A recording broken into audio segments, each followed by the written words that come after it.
ಇಲ್ಲೊಂದು ಸಣ್ಣಕ್ಕೆ ಒಂದು ಗಣಪತಿ ಬಲಮುರಿ ಗಣಪತಿ ಇಲ್ಲಿ ಪಕ್ಕ ಸುತ್ತಮುತ್ತ ಇರತಕ್ಕಂಥ ಇಂಗ್ಲಾದಿ ಕುಟುಂಬದ ಜಮೀನು ಮಾಡ್ತಿದ್ರು ಅವ್ರಿಗೆ ಕಂಡು ಬಂದು ಅವ್ರು ಪೂಜೆ ಮಾಡ್ಕೊಂಡು ಬರ್ತಾಯಿದ್ರು.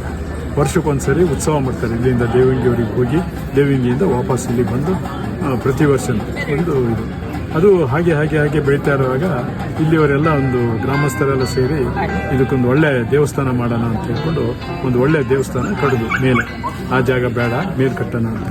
ಮೇಲ್ ಕಟ್ಟರ ಮೇಲೆ ಏನಾಯ್ತು ಅಂತಂದರೆ ಅನೇಕರ ಅಭಿಪ್ರಾಯದ ಪ್ರಕಾರ ಇಲ್ಲೇ ಎಲ್ಲ ಹಳೆಯ ವಿಗ್ರಹವನ್ನು ವಿಸರ್ಜನೆ ಮಾಡಿ ಈ ಹೊಸ ವಿಗ್ರಹ ಮಾಡಿಸಿ ತಂದು ಪ್ರತಿಷ್ಠಾಪನೆ ಮಾಡಿಸಿ ಹಾಗಾಗಿ ಹೊಸ ರಾಘವೇಂದ್ರ ಹಂಡೆ ಅಂತ ಇದ್ರು ಇಲ್ಲಿ ಬೆಜ್ಜುಳ್ಳಿಲಿ ಅವರು ಇದನ್ನ ಪೂಜೆ ಮಾಡ್ತಾ ಇದ್ರು ಅಯ್ಯಪ್ಪ ಸ್ವಾಮಿನ.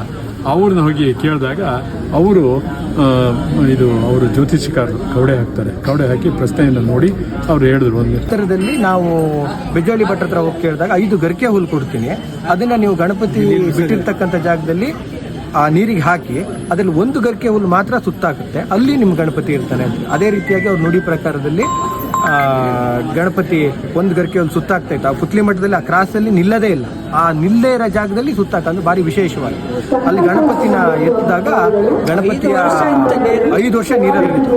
ಗಣಪತಿನ ಎತ್ತ ಗಣಪತಿಯ ಹಣೆಯಲ್ಲಿರ್ತಕ್ಕಂಥ ಗಂಧ ಕೂಡ ಅಳಿಸಿಲ್ಲದೆ ನಮಗೆ ಆ ಗಣಪತಿ ಸಿಕ್ಕಿರ್ತಕ್ಕಂಥದ್ದು.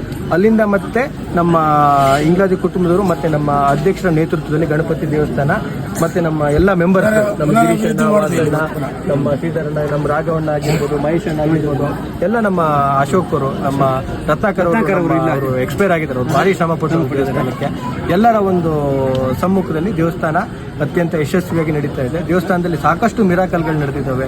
ಎಷ್ಟು ಚಂದ್ರಪ್ಪ ಮತ್ತೆ ನಮ್ಮ ಹಿರಿಯರಾಗಿರ್ತಕ್ಕಂಥ ನಮ್ಮ ದೊಡ್ಡಪ್ಪ ಮತ್ತೆ ನಮ್ಮ ಅರ್ಚಕರ ಕುಟುಂಬದಲ್ಲಿ ಹಿರಿಯರಾಗಿರ್ತಕ್ಕಂಥ ಅನಂತರಾಮ್ ಭಟ್ರು, ಲಕ್ಷ್ಮೀನಾರಾಯಣ ಭಟ್ರು ಮತ್ತೆ ರಾಮಚಂದ್ರ ಅರ್ಚಕರಾಗಿರ್ತಾರೆ ರಾಮಚಂದ್ರ ಇವರೆಲ್ಲರ ಸಮ್ಮುಖದಲ್ಲಿ ದೇವಸ್ಥಾನ ಅತ್ಯಂತ ಯಶಸ್ವಿಯಾಗಿ ಸಿಗ್ತಾ ಇದೆ.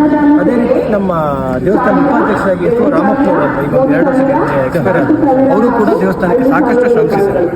ದೇವಸ್ಥಾನದಲ್ಲಿ ಇವತ್ತಿನ ದಿನದವರೆಗೂ ಏನೇ ಪ್ರಾರ್ಥನೆ ಮಾಡಿದ್ರು ಅವರ 48 ದಿನದೊಳಗೆ ಅವ್ರ ಕೆಲಸಗಳಾಗುವಂಥದ್ದು ಭಾರಿ ವಿಶೇಷವಾಗಿ ಇಲ್ಲಿ ಅಂದ್ರೆ ದೇವರು ಉದ್ಭವ ರೂಪದಲ್ಲಿ ಬಲಮುರಿ ರೂಪದಲ್ಲಿ ಇರ್ತಕ್ಕಂಥದ್ದು ಬಹಳ ವಿಶೇಷ. ಆಮೇಲೆ ಕಮಿಟಿಯವರು ಅಲ್ಲದೆ ಬೇರೆಯವರು ಭಾರಿ ಸಪೋರ್ಟ್ ಮಾಡ್ತಾರೆ, ಗ್ರಾಮಸ್ಥರು ಕೂಡ